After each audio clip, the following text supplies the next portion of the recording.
تو جیسے حضور کا پیغام اس جھاڑ تک پہنچا ہے تو وہ جھاڑ اپنی جگہ سے نکل کر حضور کی بارگاہ میں آ کے سلام عرض کرتا ہے، اور یہاں پر ایک درخت ہے، اگر یہ درخت آپ کے یہاں چل کر آتا ہے تو میں مان لوں گا کہ آپ اللہ کے نبی ہیں۔ معاشر ناظرین، ایک اور مسجد میں آیا ہوا ہوں، مسجد فتح ہے، تو چلیے چلتے ہیں اس مسجد کی مختصر سی ہسٹری جانتے ہیں۔ تو ناظرین آپ دیکھ سکتے ہیں ہم ہماری اگلی زیارت کی طرف جا رہے ہیں، تو یہ آپ کو سیدھے ہاتھ کی طرف ایک مینار نظر آ رہا ہے، یہ مسجد ہے، تاریخی مسجد ہے جس کا نام ہے مسجد الفتح۔ جب فتح مکہ ہوئی ہے، فتح مکہ کے موقع پر یہاں پر جھنڈا لگایا گیا تھا، کیونکہ یہ ایک ایسا موقع تھا جو مسلمانوں کے لیے، اسلام کے لیے بہت بڑا جیت کا اور بہت بڑا خوشی کا موقع تھا۔ کیونکہ آپ اگر آپ دیکھیں گے، تاریخ دیکھیں گے، تو ایک زمانہ ایسا تھا کہ آپ یہاں پر کھلے عام اذان نہیں دیکھ سکتے تھے، کھلے عام نماز نہیں پڑھ سکتے تھے، کھلے عام آپ قرآن نہیں پڑھ سکتے تھے۔ لیکن پھر ایک وقت اللہ تعالیٰ نے ایسا لایا کہ اسی مقام پر اللہ تعالیٰ نے سارے مکے کو مسلمانوں کے حصے میں عطا فرمایا فتح مکہ کے بعد میں۔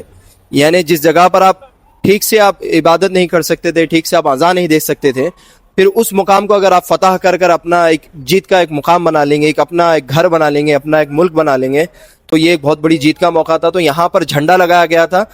تو عربوں میں یہ مسجد مشہور ہے مسجد رایا کے نام سے، اور اس کو مسجد فتح بھی کہا جاتا ہے، مسجد رایا بھی کہا جاتا ہے۔ اور رایا ہماری زبان میں کہا جاتا ہے جھنڈے کو، اور عربی میں جھنڈے کو رایا کہا جاتا ہے۔ تو اس وجہ سے اس مسجد کو مسجد رایا اور مسجد فتح بھی کہا جاتا ہے۔ اب یہ مسجد بالکل حرم کے سامنے آپ دیکھ سکتے، جس طرح بالکل حرم کے سامنے یہ مسجد ہے، جبکہ اتنی ضرورت نہیں تھی یہاں پر بنانے کی، کیونکہ حرم کے لوگ یہاں تک روڈ تک نماز پڑھتے ہیں، یہاں تک جماعتیں ہوتی ہے حرم کی نماز کی۔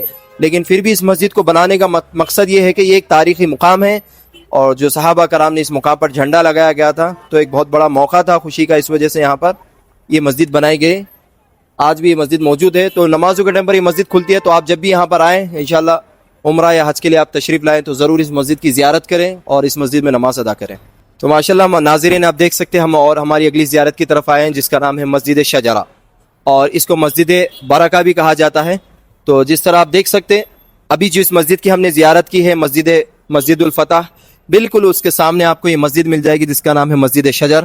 یہ یہاں پر بھی ایک تاریخی واقعہ پیش آیا تھا، جس طرح آپ مسجد دیکھ سکتے ہیں، یہاں پر آقا کریم صلی اللہ علیہ وسلم، اس زمانے میں ایسا ہوتا تھا، انبیاء کے زمانے میں، نبیوں کے زمانے میں، کہ لوگ جب ایمان لاتے تھے تو ایمان لانے سے پہلے کچھ شرائط، کچھ کنڈیشنز رکھتے تھے کہ اگر آپ اللہ کے نبی ہیں تو کوئی ایک ایسا معجزہ یا پھر کوئی ایک ایسا کام کر دکھائیں کہ ہم مان لیں کہ آپ اللہ کے نبی ہیں۔ کیونکہ آپ جیسا جانتے ہیں نبیوں کے پاس اللہ تعالیٰ کی طرف سے کچھ ایک ایسی طاقت یا پھر ایک ایسی معجزات ہوا کرتے تھے، جس طرح آپ موسیٰ علیہ السلام کو دیکھیں گے کہ آپ کے عصا میں اللہ تعالیٰ نے بہت ساری چیزیں رکھی تھی، جس طرح اگر آپ موسیٰ علیہ السلام عصا مارتے تھے تو راستے بن جاتے تھے، سانپ بن جاتا تھا۔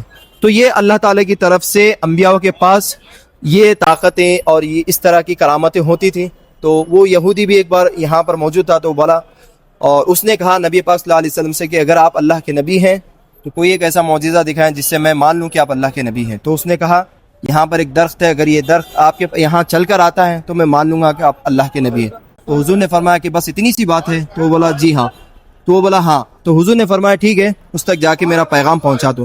تو جیسے حضور کا پیغام اس جھاڑ تک پہنچا ہے تو وہ جھاڑ اپنی جگہ سے نکل کر حضور کی بارگاہ میں آ کے سلام عرض کرتا ہے، اور آپ کے نبی ہونے کی 3 بار گواہی دیتا ہے۔ سبحان اللہ۔ تو یہ واقعہ بھی یہاں پر پیش آیا، تو اس وجہ سے تاریخی مسجد ہے، ایک تاریخی مقام ہے جو بالکل حرم کے قریب ہے۔ تو انشاءاللہ آپ دیکھ سکتے ہیں جس طرح یہ سامنے حرم ہے، لوگ یہاں تک بھی نمازیں پڑھتے ہیں، اس کے پیچھے تک بھی لوگ جماعتیں بناتے ہیں۔